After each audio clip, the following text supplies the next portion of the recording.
And it's time to go lights out with NASCAR President Steve Phelps. Steve, thank you so much for joining us. Yeah, you told us a few years back that the best years of NASCAR were in front of us. Evidence we saw of that this weekend and last weekend with the electricity this year of the Daytona 500 and the quality of racing that happened in Atlanta. It's got to be a really good feeling for you guys and the sanctioning body to see what we've seen so far this year. Yeah, we're feeling really excited, John, about the racing thus far. I'd even go back to the clash at Bowman Gray. Um, the crowd was electric. I thought we had some really good short track racing, some beating and banging, some tempers flaring, everything to expect from a racetrack of that size. And then to transition to the Great American Race and just really fantastic racing there. And then Atlanta. I mean, Atlanta has turned into just a really incredible racetrack for us. And the next gen car puts on really, really good racing for the mile and a halfs. And I think Atlanta's, kind of at the top of that group. There's a couple statistics, Steve, that just don't lie. When you look at how early the Daytona 500 was sold out, that's a testament in and of itself. And then when you look at the size of the crowd at Atlanta, and then also TV ratings, now read a press release from Fox this morning that the TV ratings are up 10% overall. Those are the kind of stats that you guys just got to love to see and just have to be, a real indication of what's going on. Yeah, I think for us, attendance is important, obviously, and having full grandstands. The 500 selling out early is, to your point, is a really good thing. That speaks to the importance of that race, kind of our Super Bowl, if you will. Um, but Fox and making sure Fox's ratings are where we need them to be, which is up, is terrific. The red flag we had at the 500 really cost us a really, really big number, probably between 9 and 10 million average viewers, instead of the roughly 7 million that we had. But you're going to have that, right? It's a sport that, weather plays a part, obviously, and we need to keep everyone safe. Most importantly, our competitors. And so we, keep digging. But yeah, it's been a good start on the ratings front and the attendance front. And also, Steve, I think when you go back to there were so many things that people would say, or actually people in the business would say, we can't do that, or that would never happen. And I think never is a word right now that NASCAR just doesn't use because of some of the things we're seeing, the international flavor now that we have, going back and revitalizing some of these racetracks like Rockingham, Bowman Gray, North Wilkesboro. 3 or 4 years ago, people said can't. And now it's obvious that you can. Yeah, I think if you think about schedule variation, John, it's an important thing for us. And we want to make sure with the North Wilkesboros, the Rockinghams, the Bowman Grays, that there's a nod to longtime fans that, hey, these traditional places where we've raced in the past are important to us, and they're an important part of our future. But also places like, the Clash when we built, at the LA Coliseum. That was important. Or Chicago Street Race, or going to Mexico City this year. Um, it's kind of a mix of things where we're getting kind of some traditional things and a nod to those, again, to those long-term fans or longtime fans, but also looking to develop the brand further and geographic expansion, and looking to do a street race was an important thing to prove that we can do those things, because it opens up other opportunities both here domestically but also globally, and that's something that we'll continue to look at. Hey, Steve, to clarify for the fans, I think earlier this year, actually before the season started, there was a lot of headlines that were out there that said, quote, NASCAR is for sale. But the way I read things when I went back to it was that NASCAR is seeking, if it's available, financial partners. That's kind of the way it's always been. Or is it NASCAR for sale? What's the real data there? Yeah, there was an article that was written that was a bit misleading. I can assure you 100% that NASCAR is not for sale. The France family is, um, you know, owns 100% of NASCAR, and they're going to continue to do that.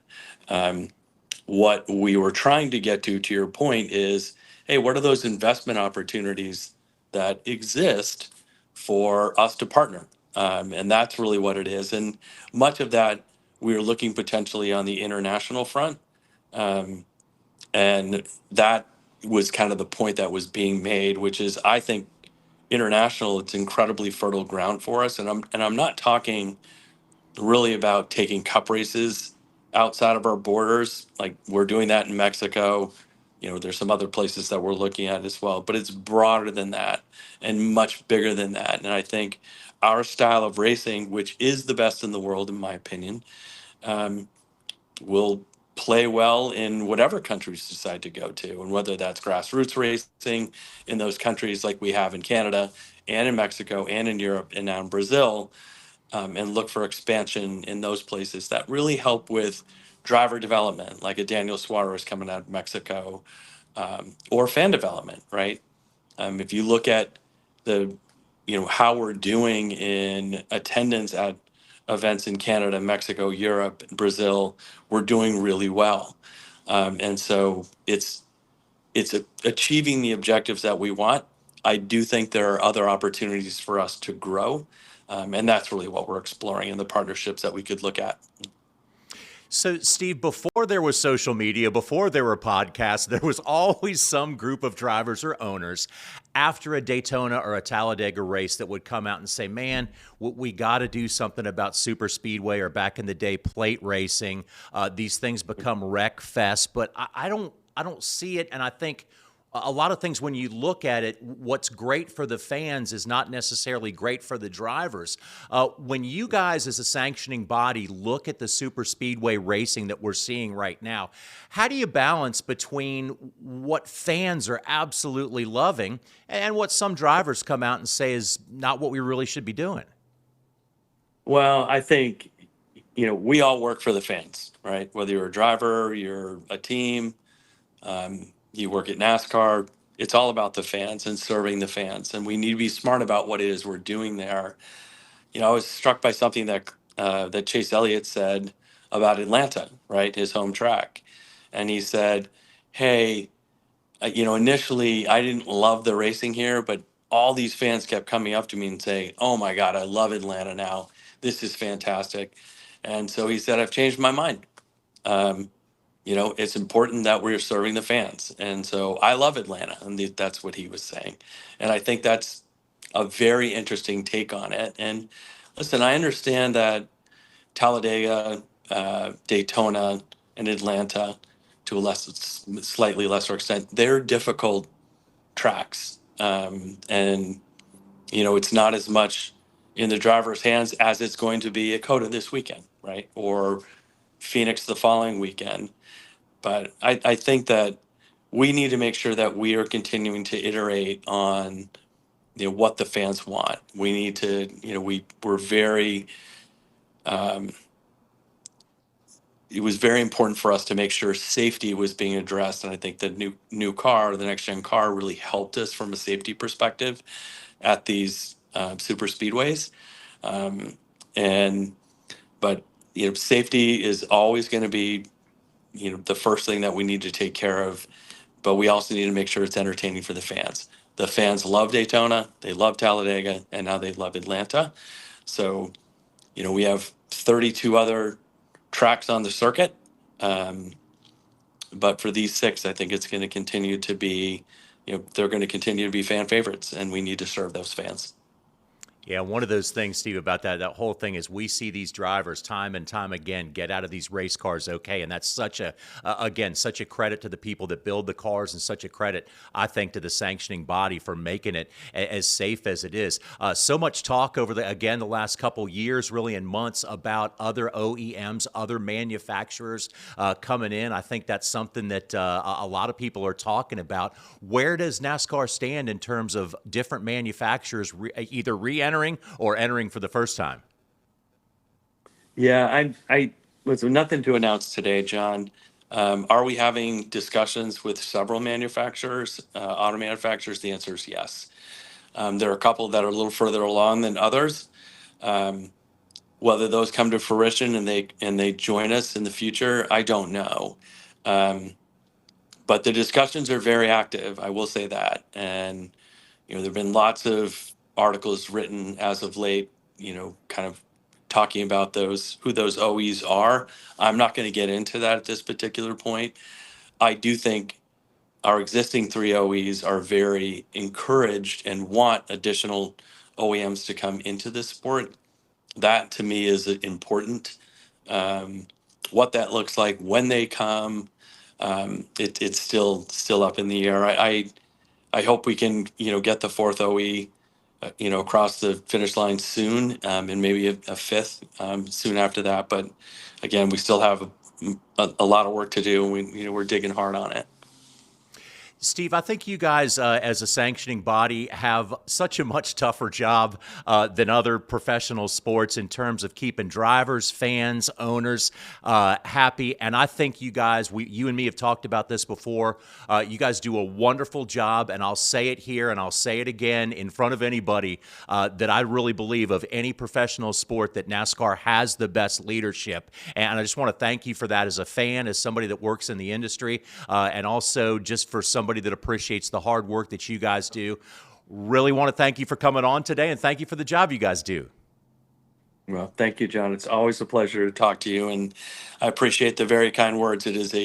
For our industry, it's always about the industry coming together and collaborating and doing things. And it works. I mean, just think back to COVID. So we were the first sport back, first back to competing in front of fans, and we're certainly proud of that. But it really takes an industry, the whole industry, to do that. Steve, thank you. All right, John. Thank you.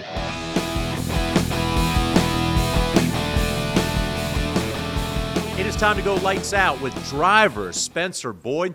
And Spencer, I know you guys are looking to improve any way you can because racing right now is such a fine edge. But you guys are already off to a great season start so far. But also, what you guys have is the best finish ever at Atlanta. Yeah, we're really excited, kicking off 2025. Atlanta has definitely not been an amazing track for me over the years. So to click off a top 20, 19th was really good. Lead lap finish. I'm really proud of Mike and all the boys here at FRE. But truck was just really stable, competitive. Felt good to be out there all day long.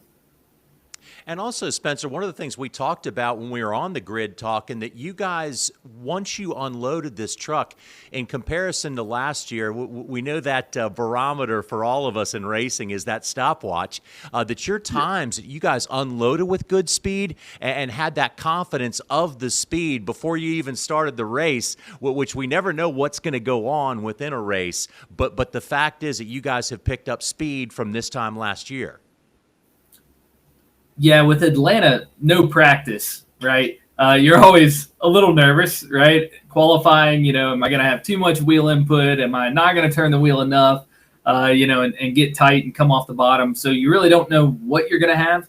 But we were 1.2 seconds off the leader in 2024. And obviously, second race as a team, we were working out some bugs. So we definitely expected to be quite a bit better this year. And we were 0.6 off the leader. So we closed the gap, 50%, which is huge. And then in the race, we had like the 16th fastest lap of the race, and we were up in the mix, and then had a really good save. Got hit in the left rear there and then crinkled the quarter panel, but kept it out of the fence, and not everybody could say the same. So it was a good race on that end. To keep it going straight is a big deal. To stay on the lead lap, last year, I set my record for 7 lead lap finishes throughout the year. So we're 2 for 2 this year. Hopefully we can blow 7 out of the water. Yeah, so really when you look at if we were sitting here, Spencer, honestly, 5-6 years ago, and we're saying you were on the lead lap finishing 16th in the truck series, that might be a so-so type of finish. But man, when you look at what has happened just over the last few years in the truck series, the competitiveness, and anybody who's watching is going to tell you, you go 20 deep in these trucks these days in terms of who's going to be able to have a good finish. Yeah, I mean it's so easy to get down on yourself and down on the team when you feel like, man, 5 years ago, 20th or 19th wouldn't be that big of a deal. And I raced trucks at that time where you would expect to be in the top 20 every week, just hands down. But this field is so deep. Thor Sport bringing 5 trucks, McAnally 4 trucks, Spire 4 trucks. I mean, you do the math, and there's 4 or 5 teams that make up a majority of the field. And then you're like, okay, well, where are we going to fall? What's going to be a good day? And last year, a really good day was a top 25. And this year, it seems like we can click off some top 20s. And hopefully we can keep that going. That's obviously our plan for sure. But when you're building an organization, you always are going to look at years previous, who you drove for before, how competitive the field is. And when you start doing the math, I feel like we're going in the right direction. So a lot of exciting things. So one thing for sure, Spencer, that we all know, and one thing that Freedom Racing does a great job at, is keeping the sponsors on the truck and keeping them happy, because we all know it's a fact of life. No sponsors, no racing. So you guys have some fantastic partnerships, and they've been front and center so far this season with Daytona and Atlanta. Yeah, Daytona, just makes sense to have Tibbetts Lumber on there. They're a great partner. They have 15 lumber locations in Florida. So Daytona is a big one. They had over 250 employees out at the race. Was hoping to finish better than 19th. To be honest, we had a good truck. We finished 5th there last year. So we weren't 100% thrilled with 19th, but ultimately the truck came back in one piece. And, all in all, we had a good day. And the crew did a great job. The pit crew had 0 mistakes. So we checked a lot of boxes, and Tibbetts Lumber has been a great partner. We had Angeli on the passenger door. She passed away about a week and a half before the race. So she was an integral part over 30 years at the company. Loved the racing side of the program, and just unfortunate loss. And we tried to give her the best run we could, and that was probably the toughest part. Was like, man, it's tough to be excited about 19th. We wanted to go get a top 10, top 5 here, and then going to Atlanta. Tohatsu outboard boat engines have been with us and growing over the last 16, 18 months, and they have several primary races this year, and for them, bringing dealers out to the racetrack is what it's about. Doing something different, kind of combining that bass fishing, love the outdoors and NASCAR. It's a really good mix, and Bass Pro's done a great job with it over the years, and we've seen that partnership grow. So it's awesome to have Tohatsu out there. We had 10 dealers from the Southeast at Atlanta. They love the racetrack. They love the racing.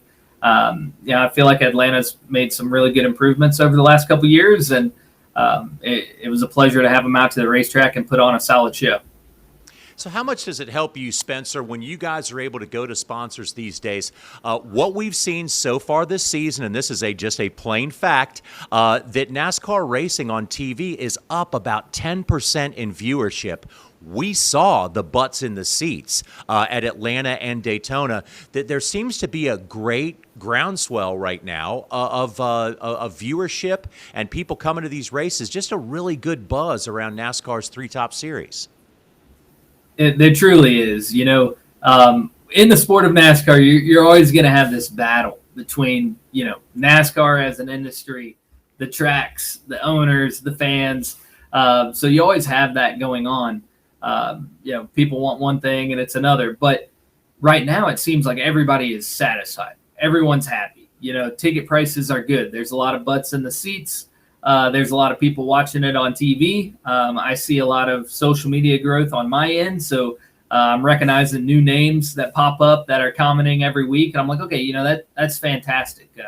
I've been a part of the sport 11 years now, so really fortunate for that. But I've kind of seen this wave, and it seems like we're picking up momentum as a sport and industry. And there's new partners getting involved.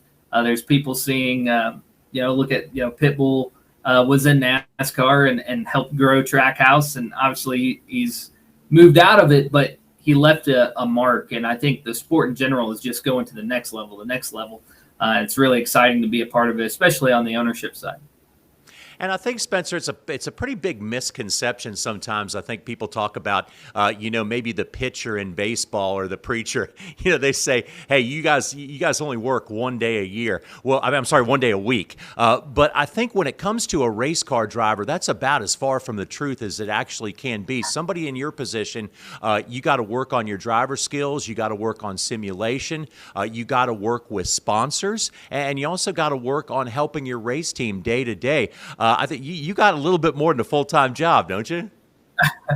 I joke around all the time. I'm like, well, that the first day's over. We're gonna start day 2, and it's still Monday. But I got really good people around me, and one thing that Jeff Hammond taught me last year, I was kind of the guy that just like threw things at the wall. Like, hey, we're trying to get this partner. Hey, I'm going to this expo. I'm doing this, and it was just throw as much out there and hope it sticks. That was kind of my mentality my whole racing career. And Jeff really helped me compartmentalize and say, okay, let's get some structure. Like, you have success with different things, but to make it happen more often or have a better cadence of things, let's figure out, what are you going to do the first couple hours of the day? And then you're going to meet with the guys, and then we're going to do lunch, and then you're going to do sales calls, and then we're going to end the day, and you be around everybody and understand what we're doing. And, oh, by the way, a couple days a week, we need to be talking about how to become a better race car driver and, review film and all this stuff. And I felt like I was doing a little bit of every piece of the puzzle, where now I'm actually starting to put the puzzle together. And then we brought Mike Hillman Jr. in, and he's even made that more fluid. So we got a good group of guys. There's 7 of us, but everyone goes 120%. So, Spencer, who are your partners for Vegas, and what do you hope to get out of that racetrack? Yeah, Vegas is a track that I feel like owes me one. That's where I dislocated my shoulder, had to have surgery after that wreck, and just haven't really been able to have a great run there since. So excited to get back. The 1.5 mile program for us got better toward the end of last year, so some off-season changes. Feel good about going out there. We got some new partners on board. We're going to announce our new partner and paint scheme here in the coming days, but we have some associate sponsors on board at Vegas, a local brewery, which actually they have like 80 of them around the world, which kind of blew my mind. It's called Brew Dog. So me and all the guys are going to hang out there after the race. So hopefully some race fans want to come hang out. It's kind of like a party on a rooftop. And then NorCal Equipment Rentals has been with me for years. They have a big presence on our Vegas truck. They're typically the primary every time we go to Vegas, but we're changing it up a little bit here. And they're going to do some races out here on the East Coast. And to talk about NASCAR's growth and TV viewership and all that, I mean, this is a heavy equipment rental company out of Northern California. And they're like, hey, we want to advertise at the Bristol race and the Rockingham race. And when I hear things like that, I feel like 5 or 6 years ago, everybody was like, well, the track has to be within an hour of our headquarters. And the viewership's up and the excitement is up, that it's more about the experience and the hype around a particular race. So we're really excited to see people kind of get outside of their headquarters and do some things at some other racetracks with us. Well, Spencer, we love the news from your race team, and we're really looking forward to this season. We're going to talk to you after every truck race and chronicle the growth of your team, and it looks like you guys are off to a great start, and we're really looking forward to being along for the ride with you guys this year. Yeah, I appreciate it. We got some good people, so hopefully we can bring them on the show as well. I know Jeff would love to talk to you. And Jeff likes a camera. He's good at it. He doesn't shy away. Yeah, he looks good in front of a camera for sure. I tell everyone I got the voice for radio. So, but it's a pleasure. We're having a lot of fun. And Mike Hillman, we've had him on camera here recently, behind the scenes, talking about the shop and the guys and kind of the flow for our own social media. And I'm like, Mike, you might have to jump on the show and chat. Like, you got so many good stories about all these races back in the day and championships. And I'm around some guys cut from some good cloth. So hopefully it rubs off. Yeah, and Spencer, we're friendly guys here. We're easy to talk to. We're easy. That's right. All right, Spencer, thank you very much, man. Looking forward. Best of luck in Vegas. Awesome. Thanks, John. Talk soon.